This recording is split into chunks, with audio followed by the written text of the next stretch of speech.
Hello, everybody. It is 9 o'clock. You are on the 13th Fleet. I want to welcome you to this week's After Action Report. We are going to be talking a lot more about X-Wing. I've got some rundown at the end of the show for some things that are getting ready to go on as far as events and such. So I hope you'll stick around to the end of the show and listen to what all we got to say there. But for now, we do have a full crew here talking some X-Wing tonight. So, I want to welcome our guests here. First, we've got Ethan Emmick. We have Chris Emmick. Hello. Who's a little bit hot. You'll have to tone down the mic a little bit. And we've got Dexter Ollis. Hey. Half of these kids have Worlds invites. The other half do not. I will not... I'll let you guess as to who is who here. Your people should not come through. All right. Well, tonight I asked our guests to be prepared to talk about scenarios in X-Wing. That was something that, when I first started getting into X-Wing, I did not realize how significant a role that they play in tournaments, how important they are towards determining who the victor is. Because while every scenario grants points to a player every round for doing certain things, you really don't realize how quickly those points add up. So I think I'm going to go around the group here and let you each state what you think is the most important thing to remember about scenarios to open things up. So, Chris, we'll start with you.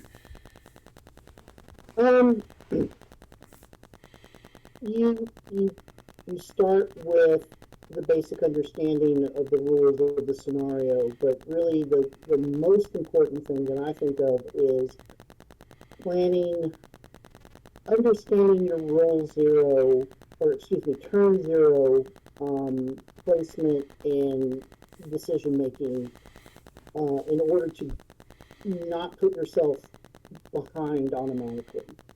If you have a jousting list and you're playing the crate scenario and your opponent has many more ships than you do, then you want to do your best to place those crates as far away from your opponent, or to place them in a place where you know that you'll be able to get your joust. So just understanding how each scenario works with your list and how you need to set up in turn zero is like the biggest thing. All right, Ethan. I mean, Dad said it well. Turn zero is the most important thing about scenarios. It doesn't matter which scenario. Chance, crates, scramble, or assault on the satellite array. It just turn zero, setting up those objectives, setting up those rocks, and placing your ships correctly is key to making sure you don't fall behind on round two. Dexter? Yeah, I mean, as Chris and Ethan said, I 100% agree that your turn zero definitely has to change some for the scenario. I like to think about the scenario a lot, particularly in terms of, every game I go into at the start, before you set anything up, you get to see your list, of course, and your opponent's list.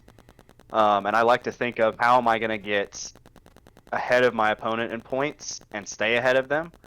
In some games, it's pretty easy to say, oh, I can get 20 doing this. In some games, it's like, this might be a longer game, especially as you take a few turns and you see where you're at. This might be a game where I just need to get 9 and stay ahead of them at 9. But I think that's kind of how I look at the scenarios is, how can they help me get ahead and stay ahead? So I like to consider those when I'm making a plan for the game overall. But a lot of that, like Chris and Ethan said, is a turn zero setup. I mean, I want people to really, really grasp the amount of points that are available in scenarios and how you're calculating the value of this. We've had conversations in the past about Sabine Wren, and this is a great example on trying to figure out how much these scenario points are really worth. Sabine Wren is a 2-point ship. And if she holds on to an objective, whether it be a crate or hovering around an array or activating it and making sure it stays activated, dependent upon the scenario, then she has made her points back. and that is really a way to think of efficiency when you're doing your build. Another thing, though, to consider is that not every build is going to be ideal for every scenario, and therefore you need to know what the strengths and weaknesses are to your build in regards to the scenario, because in any given tournament, you are going to be playing every scenario. It is likely anyway, correct? Yep. I mean, it really depends on how many rounds there is, but if you're going to last chance qualifiers or you're doing most local events, they usually go 4 rounds at least on average, which is 1 round for every scenario. So why have the same scenario multiple times when you can just do all of them and cover your bases? And I mean, it is true that every tournament that I've been to anyway, and I don't know if it's set up in the tournament rules this way or not, but you don't repeat a scenario until you've gone through all of them. Is that correct? That's correct. Yeah, so Unless the event organizer is running a custom event, but like a standardized AMG official tournament, you would go through all 4 of them in order and then start random picking again. well, I do have all of the scenarios on image here to show folks, and I'm just going to call up the first image that I have here, and we can say what we think about it. First up is salvage mission. So if you're building a swarm build, I feel like this is a friendlier mission for you. Would that be correct? Depends on what ships are you're swarming with. For example, if you're running a bunch of vultures or ties, yeah, if you're running like just 8 ships, for example, sure. I mean, it's possible that having more ships is valuable, but your chances of rolling out of a crit really depend on your green dice and also what you're facing up against. If you take a proton torpedo, unless they roll bad with a proton torpedo, you're losing the crate. There's no ifs, ands, or buts. And, initiative plays into that heavily. Being able to get a crate carrier around the enemy ships, or even to, just jam up in there so it's just an unmodified shot. So their 3-die gun is no longer rolling 4 dice and getting, hopefully, a crit with marksmanship or something. It's now, a 1 in 8 chance on 3 dice. Now, do shields factor into that? Not necessarily. Mainly because you take a crit to the shield, you still lose the crate. But avoiding crits, or for example, plasma torpedoes are probably not the best to use in that scenario because crits get cancelled first. And so losing any kind of crits in most, most options for crates is not the best. So enduring is a great pick for crates because you cancel crits first. Of course, if you can't cancel the crate or the crit, you're fine. But overall, crits are very, very important for crates and crates alone. Now, we talked about how important turn 0 is. There is a specific way that this needs to be set up. Chris, being more of Chris has done more organizing than any of us have done here. So, could you give us a rundown on how the setup goes for this scenario? Sure. There are 5 objective tokens that are on the field. The first one is straight in the middle of the map. Then the first player places a objective token within range 2 to 4 of their board edge and within range 3 of the center token. The other player does the same on his board edge, his or her board edge, and then the first player places a crate objective token within range 2 or 4 of the opponent's board edge, also still within range 3 of the center objective and beyond range 2 of every other objective, and then the opponent does likewise on the first player's side of the board. And then after those objectives are placed, you place down the six obstacles, um, and each obstacle they all place normally, range beyond range 2 of the board edges, beyond range 1 of each other, and they cannot overlap an objective. So you can scoot an obstacle right up to an objective in order to prevent somebody from flying straight towards it. So I guess there are a few different types of builds. You've got your tank builds where you're focused on one large ship and a few support pieces around that, and then you've got, of course, your swarm builds. I guess what I'm leading into is how different types of fleets would approach this objective, this scenario. And anybody can jump in there. Well, I'll take like what I'm used to playing, which is more jousty type lists with less ships. If you're running 4 or 3 ships and you have a more jousty type list, this scenario is going to be difficult for you because you are going to have to confirm kills. And confirming, you don't get half points for putting half damage on a ship. So you have to push all the damage through on a target in order to get its points. You are more than likely, it's more difficult with 3 ships, but with 4 ships you can usually have one of them grab a crate on the way, so that way you're not completely behind on objective points. But you are going to have a masterful sweep of an attack in order to make up in kill points what you're likely going to lose in objective points. And grabbing that one crate makes and preventing your opponent from going too much over 1 or 2 points per round of you is crucial. So, following crate carriers and pushing those crits with torpedoes, or since the crate carriers don't have any repositioning, being able to better predict where they're at, so you can flush in for a kill. Those are the key attributes for a joust or a kill list that is limited in ship. Would a joust list want to prioritize ships that have taken crates? It depends. Sometimes when you have a 6 or 7 point ship, that your joust is going to be really good to push damage through on, you want to take that.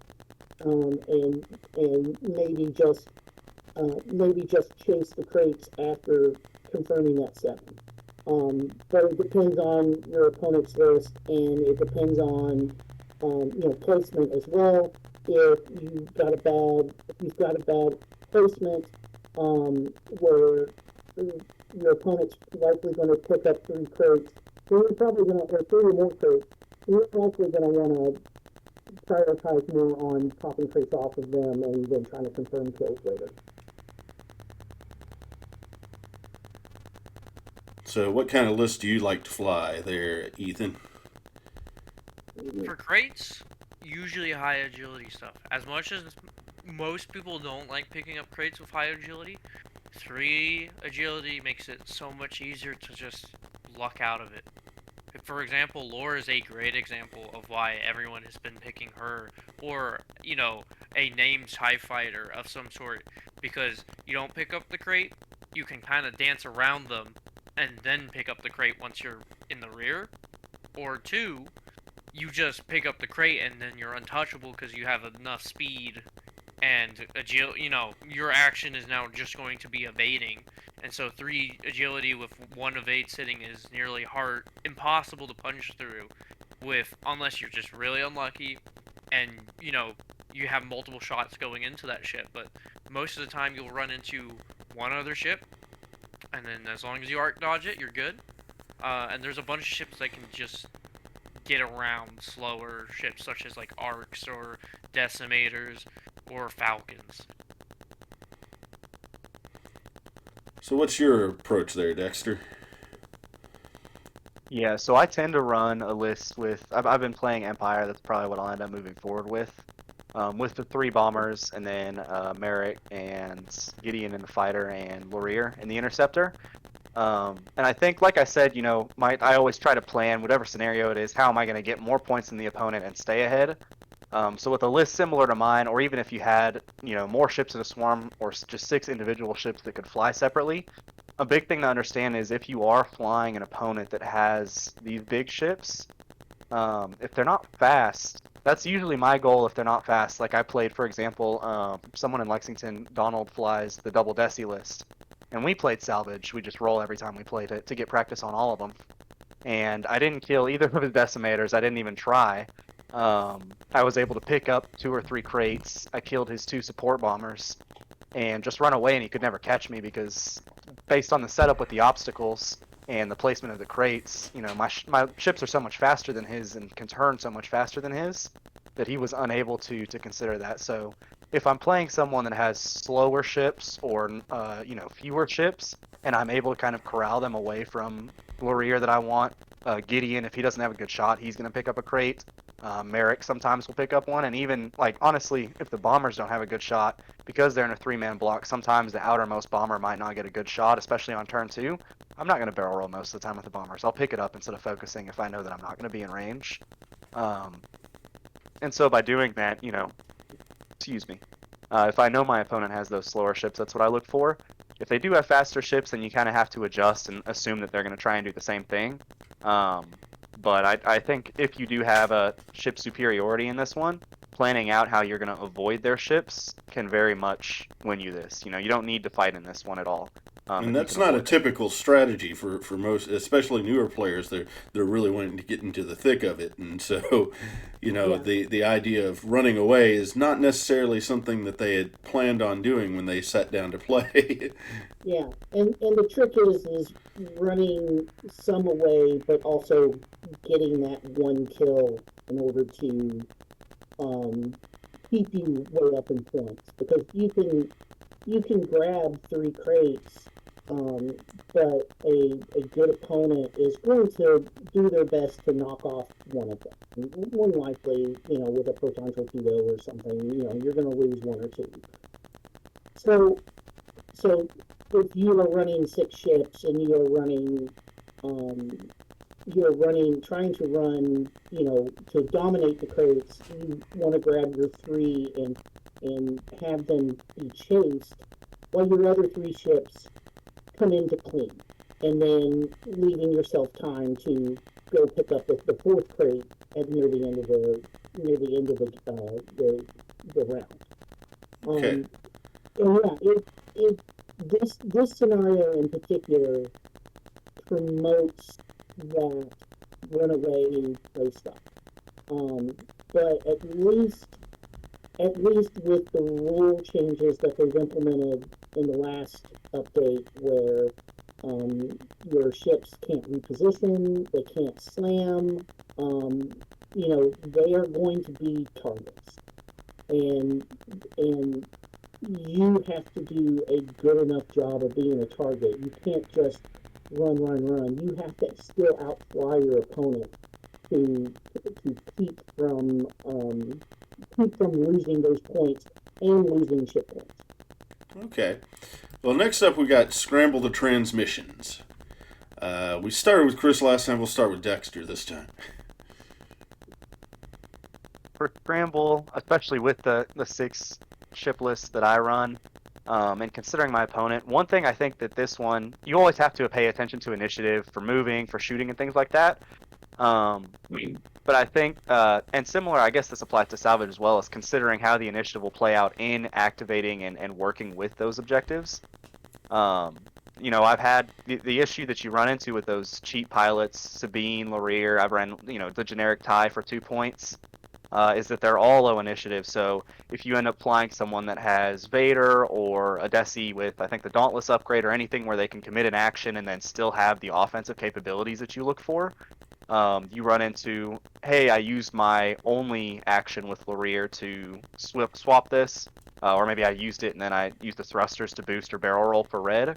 Now I have no defensive mods, and all of a sudden, Vader has target locked me and swapped it, or the Decimator has, taken the red reinforce and swapped it, or etc. I'm sure every faction has a ship of some kind that can trigger that. So that's one thing that I particularly try and pay attention to is the low initiative ships that you usually use for objectives. You have to make sure that you're planning to use it after an opponent would. And usually the opponent will kind of tend to expect you to use it. That's what Larir's there for. Everybody knows that's what Larir is there for, is objectives. So if you set yourself up for a defense or an offensive, action, sometimes it can kind of give you more of an advantage to come back around the next turn and trigger something. Whereas, in most of the other objectives, I'm just going as fast as I can to hit all those different, points. Yeah, I guess I should have started with Chris just to go through what the setup is on the scenario. Sure. So we have 3 objective tokens instead of 5 this time. One of them, the first player places it within range 2 to 4 of their opponent's board edge, within range 3 of the center objective token, and then the second player does the same for the first player from the first player's board edge. A ship can, during their perform action step, and no other time, and that's important, they may perform a scenario action to claim that objective so long as they are within range 1. And then you get 1 point for each objective that you have claimed at the end of each round. So what would your approach be? Again, depending on what you're flying, this one is actually not that bad for, limited ship lists, like the big heavy hitters, the big jousters, because you will be able to kind of set up where the one switch where you want it. Either you're going to put it way back in the back where the swarm's going to have to break up or commit, to being round 2 back there to hit that switch, which allows you to kind of rush forward. Or you can put it as close as you can on the side, and then you'll be able to kind of hang around that switch, kind of slowly moving around that switch, trying to get kills, and then potentially taking an action to claim. I've been flying 3 arcs and 2 M1s, and this is one that I have not had a chance to play, but it was one that I am looking forward to playing with that kind of style list, because with 5 ships, now you have some wiggle room. Now you can send somebody off on long distance mission to go flip a switch in the middle of your game, or bug out after taking a bunch of damage and go for the switch. This scenario has given me over since AMG has taken over, I think this scenario has given me some of the most closest and intense games, because of the decision making that goes into it, where it's do I claim this, or do I claim this objective? Does that mean they're going to be able to claim the objective, or do I expect them to claim the objective and I go for a kill? That added layer of strategy just really scratches the itch for me. Ethan? Yeah, I'm in agreement with my dad for the most part. I really don't have anything else to add off the top of my head.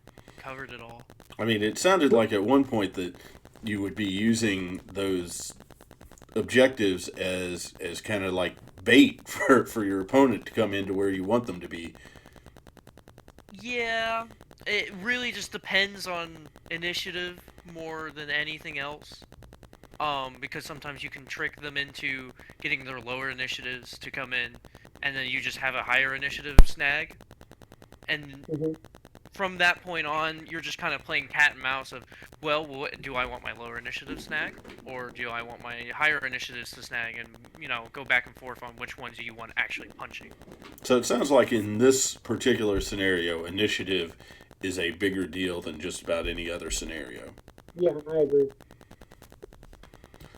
All right, so next up we've got Assault at the Satellite Array. And I think I've heard this commonly referred to as King of the Mountain. Yeah, the Yeah, hell yeah. So what's the setup on this, Chris? We go back to 5 objective tokens. We do a similar placement as the crates, where you place one objective token within range 2 to the first player places an objective token within range 2 to 4 of their board edge, beyond range 3 of the center. Second player does likewise for their board edge. Then the first player places a objective token within range 2 to 4 of the opponent's board edge, and then same for the second player. In this scenario, you score points by location. So if you have a ship within range 1 of the scenario token, then it counts as control over that scenario token. And then the player that has the most control over a particular token gains 1 point. Each small ship counts as 1 point of control. Each medium or large ship counts as 2 points of control. And on a tie, neither player gets a point. So this particularly can be this has a little less wiggle room as far as like setup is concerned. I think everybody likes to kind of place them out and stuff, but there is it's the jouster's dream, because you can kind of set these up and cram into some place and keep bumping and keep dominating some of these points. So how do you approach this one, Ethan? It really depends on how many ships you have and what sizes they are. For example, one of the best ones for this objective is to run 3 arcs, because all the arcs count as 2 instead of 1 in terms of the ship sizes. And so 3 arcs can very easily eat up the board with just their size alone, and be able to say, well, you may have 2 ships there, but I have 2 arcs there. I count as 4, you count as 2. Unless you bring in basically your entire force against the arcs to just contest points, it ain't happening. You ain't stealing it from an arc. Now, it comes down to being able to get around the arcs, for example, their back caps, and being able to, hold them and keep them in line. And that's really where you can kind of get around the arcs, just being able to swamp everything. Now, if the arcs split up, that's a different story, because solo arcs being able to contest 3 points, while your singular, smaller base ships are not able to contest as strongly just because of size, makes a worlds of difference, especially with how maneuverable those arcs are for medium bases. For the record, I just want to say that I absolutely hate arcs. They are pretty good. They are pretty good. Well, I mean, it just seems like they've got so many advantages for a low point score. Yes. You've got the size of them, so in scenarios like this, they are fantastic. They've got depth, so they can take damage for days, and they're 3-4 points for most of them. 4 points. 4 points. Yeah. But the biggest counter to the arcs is their sustainability. If you kill 1 or 2 of them, well, the other one ain't gonna be able to contest everything. And most likely you've traded a ship or 2, but you have severely destroyed their ability to keep up with you in pure objectives. They no longer have that size. Or you can play what most other people do, which is you assign a couple of ships that they're going to be objective runners, and that's all they're going to do. They're just going to sit and fly around a point, because they are the one ship that happens to be 2 points, and they are not going to be contributing to the battle at all, because they are a 2-die gun that never gets mods and won't ever do anything. But they're great at sitting and doing spins. And, I mean... We're going to do donuts in the parking lot, boys. Hold my beer. If it earns you 4 points in the span of 4 rounds of literally doing a donut, that is more than worth it. Being able to just say, my 2-pointer is making up double its points by literally spinning around a thing, and the only way you can prevent me from doing that is you gotta fly something expensive to go kill it. Sure, go for it. I'm gonna waste one of your high-hitting ships on things that shouldn't be getting shot by them. What do you got to say, Dexter? Yeah, absolutely. With this one, I think Ethan highlighted the main points. This is certainly either this or chance, but I think, in my opinion, this is the most favorable matchup for that 3 arc list that you see a lot of people run. Because especially if your opponent doesn't set up with, you kind of, as an opponent to the 3 arc list, I think you have to kind of spread those objectives out as much as you can. Unless, of course, you're running something comparable. But if you're running a swarm or a smaller ship list, you kind of have to spread those out as much as possible. Reach the edge of that 3, get closer to that 2 on your opponent's board edge, on your own board edge. Because if you don't and you put those in the middle, then when they can double up those arcs. And as Ethan mentioned and Chris mentioned, for 2 ships apiece, you're just not going to outwin them in the objectives. And then, as you mentioned, you're not going to kill all of them either. If you do kill all of them, then it tends to slide pretty quickly, because they kind of all have to support each other to achieve the maximum that they're capable of, but usually you're not, which is why they're so successful. But Ethan mentioned a big thing too is if you spread them out, if you can get 1 or 2 ships out to their very back ones, the arcs probably won't be there. The arcs want to be in the middle most of the time, especially if you're keeping them together. But even spread out, they want to, your opponent is most definitely going to place their objectives all as close as they can to the middle. So if you keep, the one objective that's close to your own side and the one objective that's far close to your opponent's board edge, you can kind of consistently lean into those 2. And if your opponent flies out to try and get you, I would agree that that's more of a win in your book, especially if it's a 2 or 3 point ship and they have to fly at least 1 4-point arc out from contesting the middle. You're able to kind of pull them apart that way. So when facing them, that's what I would try and do. I know it sounds like it probably is not the best strategy. I just feel like if I'm approaching this, and I mean, people know that I've been running the bomb squad myself. I've been running, a 6 ship list with 4 bombers actually, and Gideon and wow, I've lost my TIE advance there. Merrick Steele, and I don't know. I feel like if I can keep that squad together for that first initial volley on one ship that's trying to contest one of the objectives, then I can start whittling it away, and I can maybe peel one off from the group to hover around that, and then take the rest of the group after the next target in the list. And I don't know, it may look early on like I'm losing because people are probably going to be getting more points out of the objectives in the early game, but if I can focus well enough, then I feel like I could probably make up those points. I may be wrong. This is just me theory crafting while we're discussing things. And the cool thing about your 6 ship list, if you have the right engagement and you have the right, you're able to get them in the block to have that good, Opening salvo. Round 3 opening salvo, you can peel off one of those bombers to go chase a objective token that is on your opponent's side of the board and make your opponent go chase it. Because more than likely they're trying to come around the other way to get into the side of your block.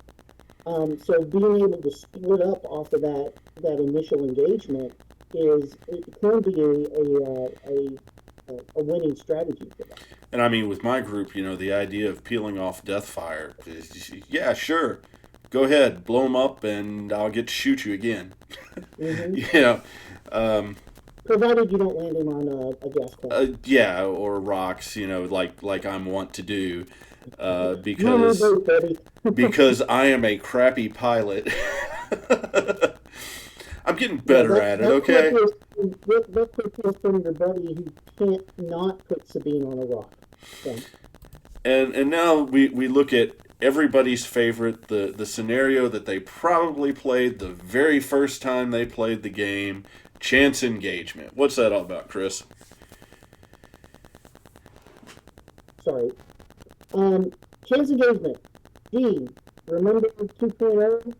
Remember when you just kind of line up at each other and go at each other? It's that, except there's one objective in the center.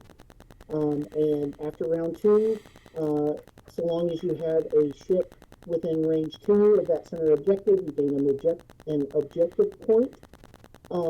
If your opponent does not have a ship at within range 2 of that objective, you gain an additional point. And this is the scenario in which half damage matters. So you will get half of a squad point value once you have halved the total overall health, shield, and hull of an opponent's ship. So this is a punching list dream. Not necessarily. Being in the middle, like it depends on if you're the beatdown, because this gets back to the old 2.0, 1.0 strategy of determining whether or not you're the beatdown. Do you have the right combination of stuff to outdice and overpower the defensive dice of your opponent?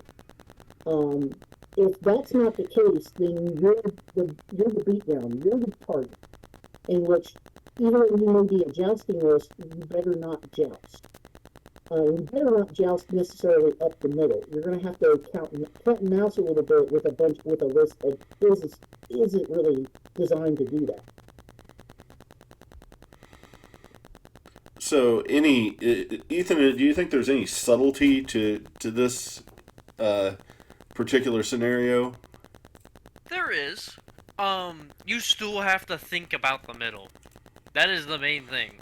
People who forget about the middle give up a whopping 2 points every round for it. And that's a ship. That is a old cheap ship. You do it for 2 rounds, that is a decent ship. You do it for 3 rounds, you're basically giving up a medium or a large base at that point. So it adds up in the end all be all. So it's very important to stay at least contest it to a certain degree, but you can kind of do your own thing in chance. You can kind of joust. You can do the old 2.0 thing or 1.0 thing where your opponent takes the left board and you take your left board, and you just kind of twist around each other until you finally decide to shoot each other. Toilet bowl. Yeah. Or you play wide, and then try to collapse, get the enemy to collapse on something so you can swing in and flank with the other half. So it's a lot more freeing instead of where objectives where it's like you have to either play entirely wide or play entirely around 1 point. So, how about the obstacles in this scenario? What do you think a good approach is to handling those, Dexter? I think it depends. I think Ethan said it really well. Chance, in my opinion, has the most variety in what you can do, especially within a list. My list on salvage, I consider my opponent's list, but generally I want to set that up a certain way. The same with, the other 2 objectives. Chance, I have a lot of options within my list, depending on the opponent, and then even within the same opponent, depending on the player, if I know them, locally I know a lot of the guys, and I know how they like to fly. And I can adjust, that's one of the downsides of playing a lot locally, is that when you go to play not locally, you kind of expect these things that aren't what everybody does. Yeah, not everybody does 5K turns. Right, exactly. But I think it depends a lot on what your goal is when you set up at the start of the game or before setup when you're making your plan. If your goal is to do more of a cat and mouse, if you don't think you're winning that joust, then creating something that you have to actively fly through instead of, putting all the rocks in one corner or may be beneficial. It also depends a lot on, there's a lot of lists that they're dependent on, how they are in relation to obstacles. With the arcs, I've seen some people talk about certain rock setups that are beneficial to kind of splitting them up. They're not all going to fit through this gap. They're not all going to fit through that gap. And so, if I'm flying the arcs, regardless of my plan, I'll probably still try and set up that setup I have in mind. Then I can cat and mouse around it, or I can joust if I feel like I have the ability to pick something off. And so it depends a lot just on your goal, and also what you've already, in the more competitive tournaments, what you've already planned for, depending on the opponent's list. If it's a list you haven't really seen, then you have to free ball it a little bit. But flying the arc list, flying some of the like the Han Solo list and things like that, a lot of the times coming in, you may already have an expectation for what to do, and chance allows you to just kind of follow that and follow through with your game plan. So, knowing that you are going to encounter most likely all of these scenarios over the course of a tournament, how does that affect your approach towards building your lists? Or does it even? Is it more a matter of, well, I'm going to play this list, but I've got to set aside a plan for how this list is going to handle this scenario? And I'll let anybody jump in at this point.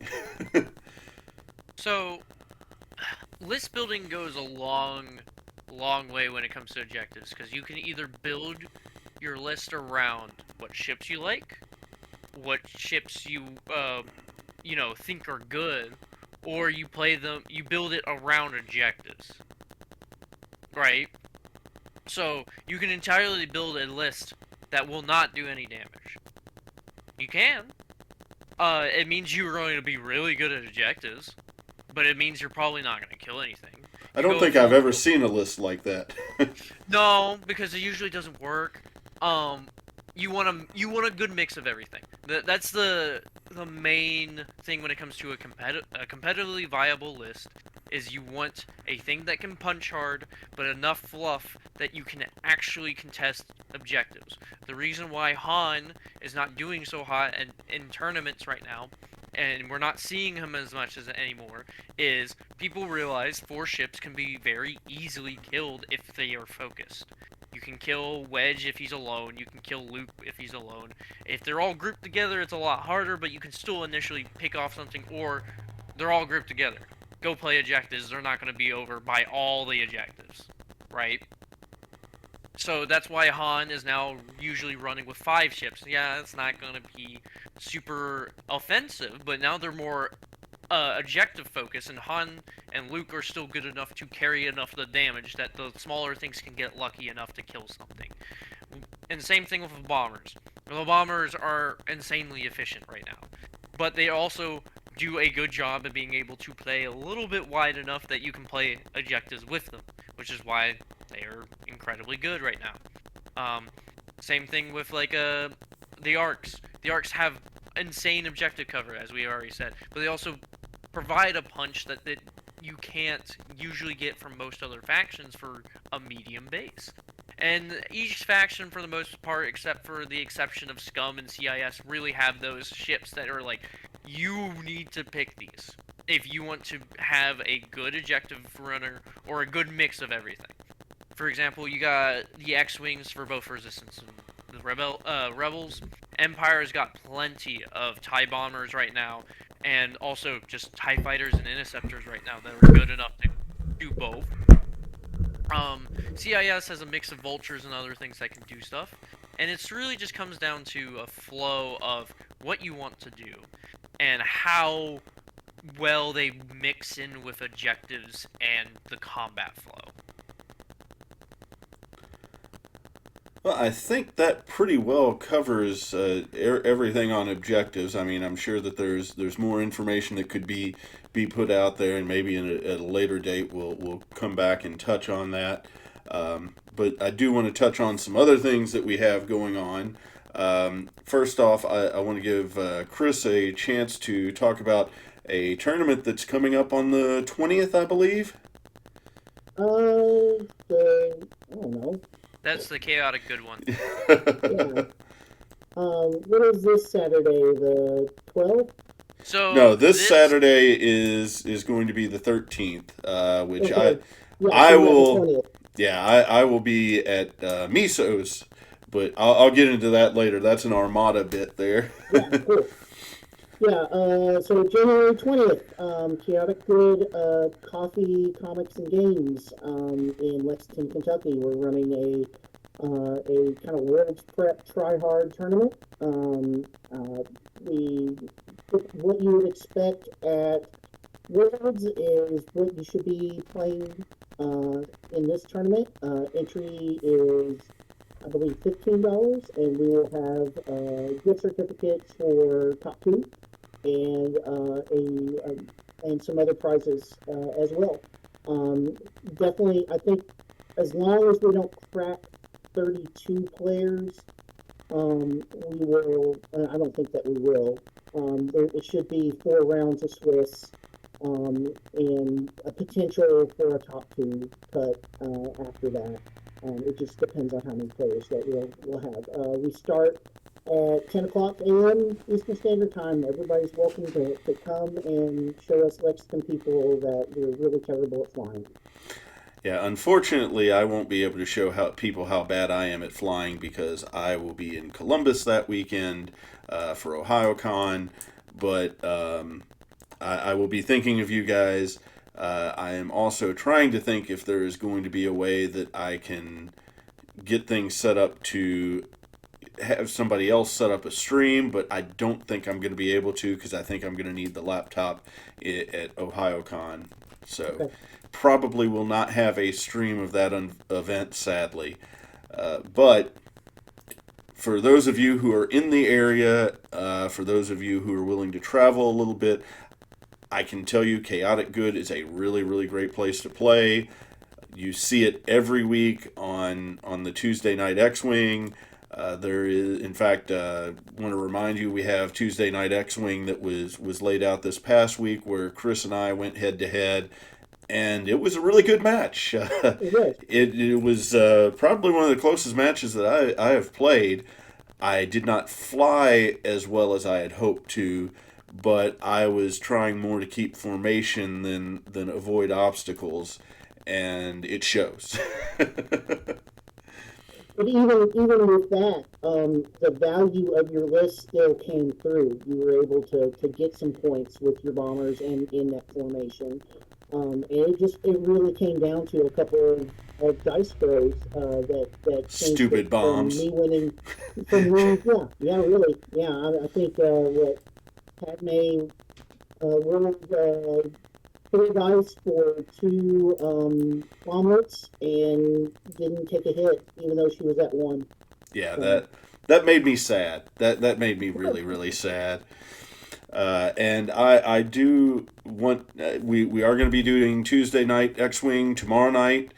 I will have the streaming rig out there. Because I was on this past week, I probably will not be on this week, but I give any of you the option to challenge anybody else on the stream for tomorrow night.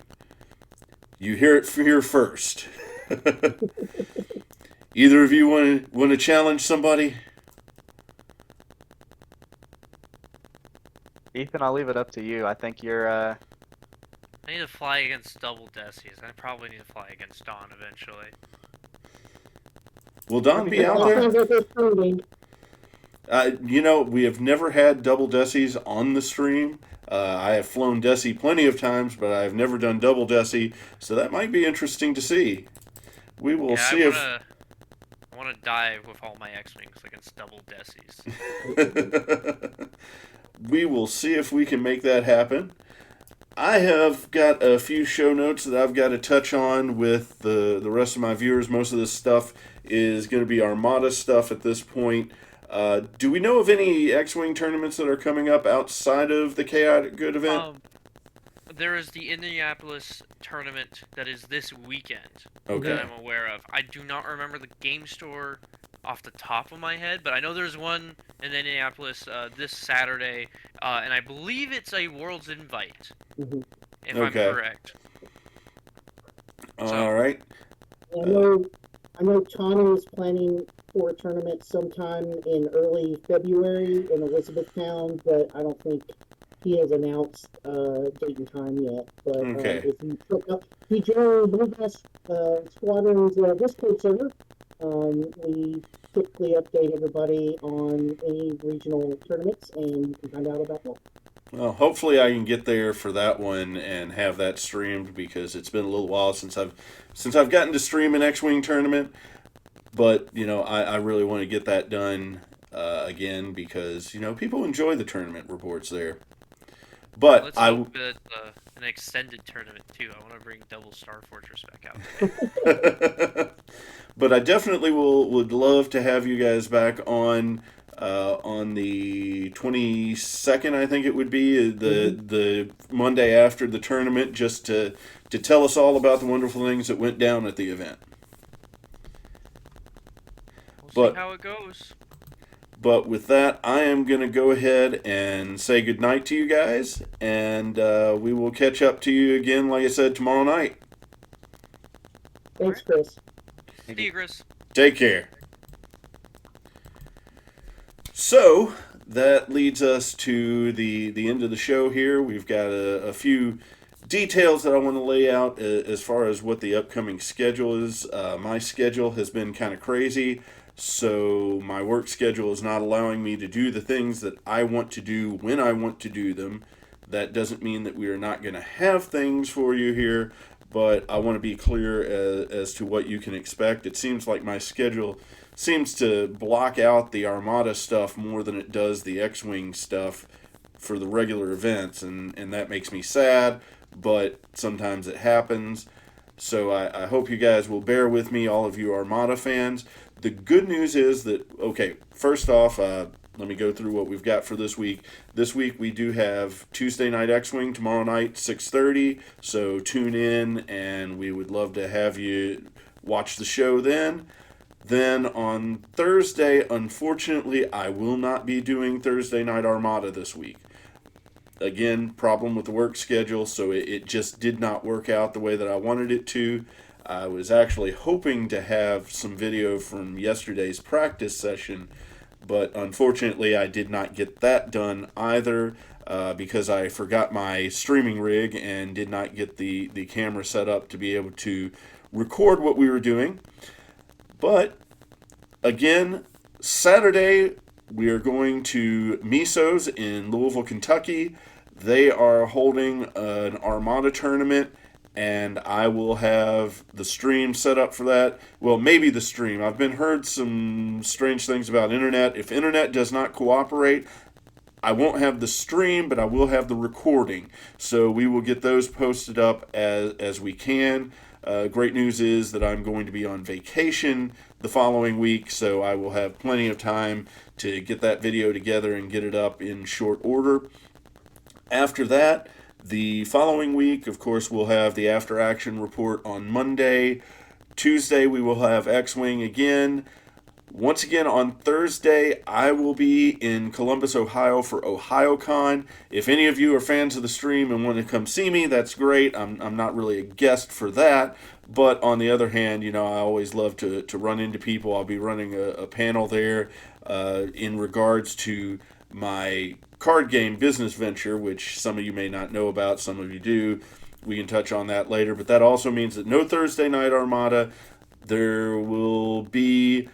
in the future, on the 28th, there is going to be another tournament at Chaotic Good, which is an Armada tournament. Last chance for a Worlds invite there. It is going to be on a Sunday, and I will be streaming from that, too. So you're going to have quite a bit of Armada tournament action, and I'm hoping to go ahead and improve the setup so that you will actually have the dice cam overlay rather than the dice cam on the side of the screen like what we've had in the past. Just depends on if I can get my equipment together right and see what we can do with that. But anyway, I want to thank you for watching. I want to encourage you to subscribe on Twitch, subscribe on YouTube.